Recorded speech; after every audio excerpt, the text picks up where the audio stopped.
The Mask was never supposed to be a comedy. It started as a horror franchise built on a comic, where the body count was real and nobody walked away clean. Then one director said no, one rubber-faced comedian said yes, and a film that cost $23 million made $351 million worldwide, launched 2 careers in a single summer, and gave an entire generation a green-faced cartoon they never forgot. These are 12 crazy facts about The Mask. And the bonus: the iconic yellow suit Jim Carrey wears has an origin nobody expected. Somebody stop me. Let's get into it. Number 1. The movie was originally designed to be a horror franchise. Originally, when I looked at the material, I really kept getting stuck because as they were horrific, that this was such a fun idea that a really scary take on The Mask seemed to be a letdown to me. Before The Mask became one of the funniest films of the 90s, it was being developed as New Line Cinema's next horror property. The Dark Horse comic it was based on was not a comedy. It was violent, brutal, and deliberately disturbing. The character who wore the mask did not dance or crack jokes. He killed people. Mechanics did not survive their encounter with him. They ended up dead with car parts forced down their throats. New Line had just built a horror empire with A Nightmare on Elm Street, and they saw the same potential here. One of the earliest script ideas involved a mask maker who removed faces from corpses and placed them on teenagers to turn them into zombies. The studio assigned the film to Chuck Russell, who had directed A Nightmare on Elm Street 3, because they wanted someone who understood the franchise model. What they got instead was a director who read the source material, found the violence off-putting rather than exciting, and quietly decided to push everything toward comedy. That single decision changed the entire trajectory of the project. The horror film that New Line wanted to build became something else entirely, and almost nobody in the building agreed with the pivot until the money came in. Number 2. Jim Carrey was not a star when he was cast and was paid accordingly. When Chuck Russell went after Jim Carrey for the lead role, the studio thought he was making a mistake. Carrey was not yet a proven movie star. He was known for In Living Color, a sketch comedy show on Fox, and a string of supporting roles that had not made anyone rich. New Line executives were not convinced. They had considered Rick Moranis, Robin Williams, and Martin Short for the role, all of them with more name recognition and more conventional appeal. Russell had seen Carrey perform stand-up live at the Comedy Store in Los Angeles and had been tracking him for years. He told the studio flatly that he had been writing the script with Carrey in mind before he even knew if he could get him. Nicolas Cage and Matthew Broderick were kept in consideration as fallbacks. Carrey got the role. Because the deal was signed before Ace Ventura hit theaters, nobody knew yet what they actually had. Carrey was paid $450,000 for his performance in a film that would gross $351 million worldwide. Months later, after Ace Ventura proved he was a box office force, he signed for Dumb and Dumber at $7 million. The Mask paid him less than most people in that building made in 2 years. The studio got the performance of a career for the price of a relative unknown. Number 3. Cameron Diaz had never acted before and almost did not get the part. Think that I was going to have any chance at the lead. I asked if I could read for a part that's a substantial part in the film, but it wasn't the lead. The role of Tina Carlisle went to Cameron Diaz. What that sentence leaves out is everything that happened before it. Russell's first choice was Anna Nicole Smith, who had charm, presence, and a growing profile. Smith backed out to appear in Naked Gun 33 1/3. A costume director Russell trusted recommended Diaz, who was a 21-year-old model with 0 acting credits. The producers were not interested. They wanted star power to compensate for the fact that Carrey was not yet proven, and an unknown model with no screen experience was the opposite of that. Russell pushed. Diaz auditioned, then auditioned again, then again. Producers made her read for the role 12 times across several weeks, before finally offering her the part, 1 week before filming began. She later described the audition process as physically consuming. She could not eat, she could not sleep, she got an ulcer. The role was also rewritten once she was cast. Tina had originally been designed as a woman who appeared good, but was secretly bad. After watching Diaz in the room, the writers changed the character entirely to match what she was actually bringing. Her singing voice in the film was dubbed by Susan Boyd. None of that mattered. Diaz walked out of her first ever movie as one of the most talked about new stars in Hollywood. Number 4. Jim Carrey was sick during filming and did it anyway. Producer Bob Engelman later recalled that Carrey had the flu during production, and there was a night he was throwing up between takes and told the crew he could not continue. He continued. Engelman said it directly. Jim did things during The Mask that, once he became a superstar, he would never do again. The willingness to push through illness, to show up on a set where nobody was sure the film would work, and to give everything regardless, that was what the early years of a career looked like before the leverage arrived. The green makeup alone took hours to apply. The oversized prosthetic teeth that became one of the character's defining visual elements were originally designed only for silent scenes where Carrey would not need to speak. The production assumed dialogue delivery with the teeth was impossible. Carrey taught himself to talk with them in his mouth. He wore them through takes, pushed the character further than the costume was built to go, and turned a prop that was meant to be decorative into one of the most recognizable physical comedy elements in the film. Nobody asked him to do that. He just did it. Number 5. Carrey saved the production. Over $1 million in special effects. I want to focus a little bit on the special effects because they're so outrageous. Special effects, that's our focus on today's Geraldo. Industrial Light and Magic was hired to handle the visual effects, the same company behind the effects in Star Wars and Indiana Jones. The sequences were ambitious. A cartoon character brought to life in a live-action film, a green face that stretched and warped and defied physics, a body that could spin like a tornado and produce objects from nowhere. The original budget for those effects was significant. Then Carrey arrived on set and started moving. Director Chuck Russell said later that the guys at ILM told him Carrey saved approximately $1 million on effects simply by doing physically what they had planned to generate digitally. His body movements were so exaggerated, so naturally cartoonish, that whole sequences they had budgeted to create in post-production became unnecessary. The camera caught what Carrey's body was already doing, and it was already the effect. Russell put it plainly. The ILM team said they figured he saved about $1 million once they got him on set, versus what they had originally intended to create. A performer so physically unusual that he made one of the most respected visual effects companies in the world redundant for large portions of their own contract. Number 6. The Cuban Pete dance was almost cut entirely. Cuban Pete, I'm the king of a rumba beat. When I play the maraca. The scene most people remember first when they think of The Mask, the moment where a green-faced Jim Carrey breaks into Cuban Pete, surrounded by dancing police officers at the Coco Bongo, almost did not exist in the final film. The producers hated it. They said it was too long, that it slowed the movie down, that it was not funny and did not belong. They pushed hard for it to be removed. Russell and the editing team resisted. The scene went to test screenings. The audience response was immediate and overwhelming. The Cuban Pete number got one of the loudest reactions of any sequence in the film. The producers backed off. The scene stayed. It went on to become arguably the single most quoted and imitated moment from the entire movie. A sequence that showed up in pop culture references, television parody, and people's memories for decades after the film left theaters. The people who wanted to cut it were wrong in a way that is almost impossible to overstate. What they called too long and not funny became the scene that defined the movie.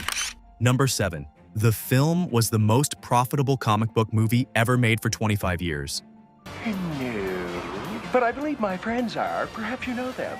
The Mask was made on a budget of approximately $23 million. It grossed $351 million worldwide. It was the second highest grossing superhero film of its time, behind only Tim Burton's Batman. In terms of global gross compared to production budget, it became the most profitable comic book movie ever made, and it held that record for 25 years. Not Batman, not Superman, not any of the Marvel films that followed. The Mask, a film about a green-faced bank teller in a yellow suit that the studio had considered turning into a horror franchise. That record stood until 2019, when Joker surpassed it. The film also received an Academy Award nomination for Best Visual Effects, losing to Forrest Gump, which was the unstoppable force at that year's ceremony. Carrey received a Golden Globe nomination for his performance. He also received a Razzie nomination for Worst New Star at the same time, which may be the most accurate summary of how Hollywood processed what it was watching. The same performance. Two completely opposite institutional responses. The audience had no such confusion.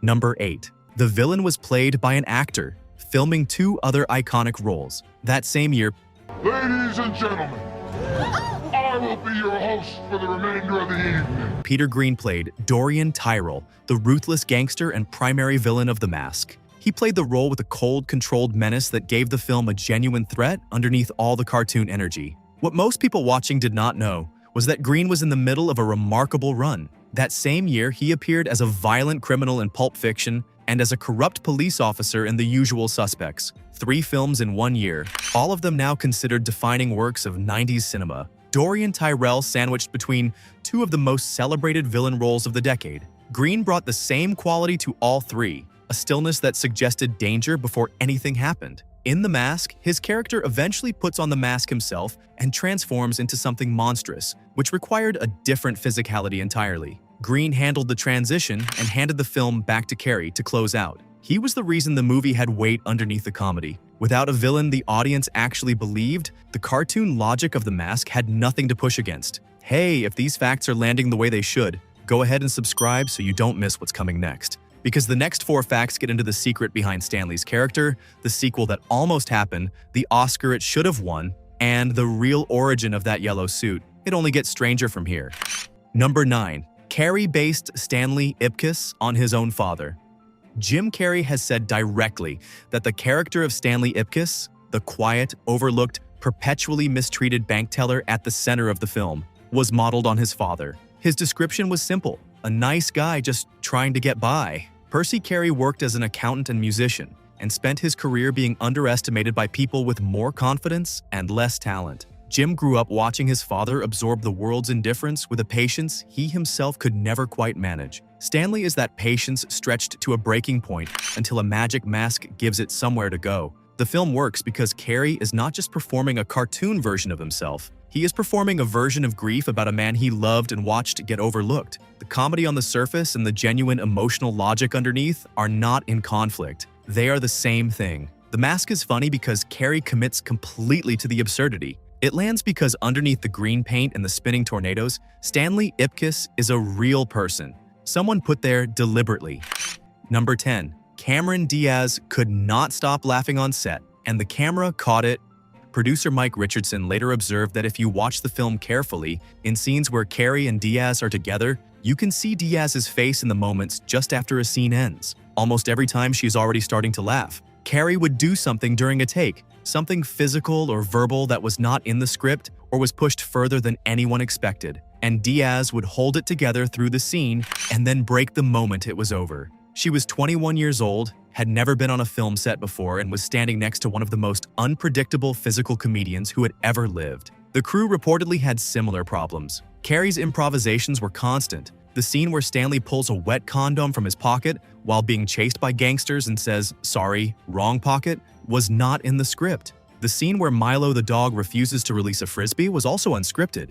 Carrey improvised around the dog's actual behavior in real time. The takes that made the film were often the ones where everything went sideways and Carrey simply kept going.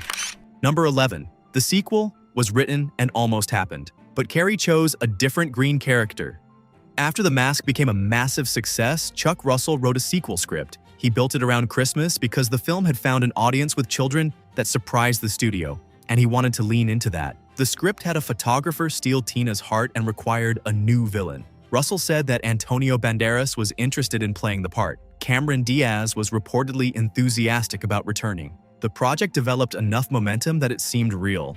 Then Carrey passed. His reason was direct. He had already committed to another film built around a different iconic green character. That film was How the Grinch Stole Christmas, released in 2000. The sequel to The Mask dissolved, and what eventually came out was Son of the Mask in 2005, a film so poorly received it functioned as a case study in how badly a franchise can misfire without its original star. Russell's version, with Banderas and Diaz and a Christmas backdrop, exists only as a description of what might have been.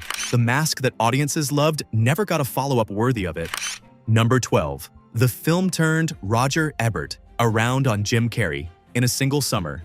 When Ace Ventura: Pet Detective was released earlier in 1994, Roger Ebert reviewed it and called Carrey a hypergoon. He gave the film 1 star. The response was not unusual. Critics broadly dismissed Ace Ventura as loud, juvenile, and beneath serious attention. Then The Mask came out that summer. Ebert reviewed it and called Carrey's performance joyful. The film made his best of 1994 list. Gene Siskel and Roger Ebert gave it 2 thumbs up on their television program.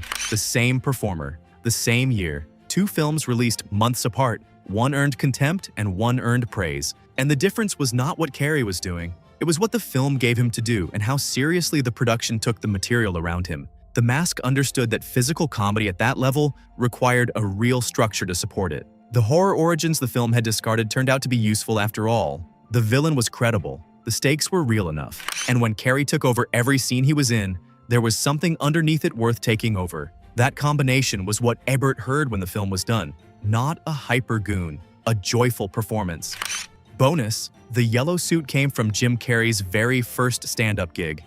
The banana yellow zoot suit that Jim Carrey wears as the mask is one of the most recognizable costumes in 90s cinema. It showed up on Halloween for years. It is still the first image most people reach for when they think of the character. The origin of that suit is smaller and more personal than anyone watching the film would have guessed. The design was based on a suit Jim Carrey's mother made for him by hand for his very first stand-up comedy performance. He was a teenager trying to make people laugh in a room that did not know who he was. His mother made him something to wear that would be impossible to ignore. Decades later, the costume department for the mask translated that same energy into the most visually aggressive suit they could build. The color was the point. You could not look away from it. Neither could the audience at Jim Carrey's first show. His mother understood something about her son before anyone else did. The suit she made for a nervous teenager trying to get a laugh in a room full of strangers ended up, in a different form, on the most profitable comic book character of its era. The mask was not supposed to work. The comic was too violent. The lead was unproven.